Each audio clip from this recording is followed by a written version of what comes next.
అమ్మాయిలు వెంట పెట్టాలంటే అమ్మాయిని ఊరుకుంటారా అంటున్నా. వెళ్ళి ముద్దను పెట్టారు, కడుపుని చేసేయాలి అంతే.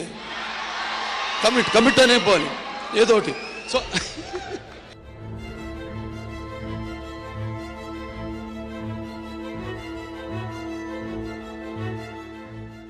మీ అందరికీ పల్నాటి బ్రహ్మరాయుడు సినిమాలో బాలకృష్ణ తొడగొడితే ట్రైన్ వెనక్కి వెళ్లే సీన్ గుర్తుండే ఉంటుంది.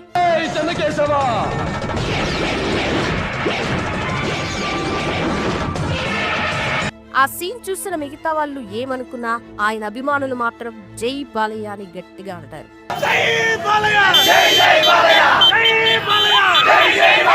ఎన్టీఆర్ గారి వారసుడిగా అటు సినిమాల్లోనూ ఇటు రాజకీయాల్లోనూ ఈజ్ ఏ లెజెండ్ అనిపించుకున్న బాలకృష్ణ తన తండ్రిలాగే ఏ పాత్రలోనైనా ఇట్టే ఇమిడిపోయి ఆయనకంటూ కొన్ని కోట్ల మంది ప్రేక్షకుల్ని సంపాదించారు.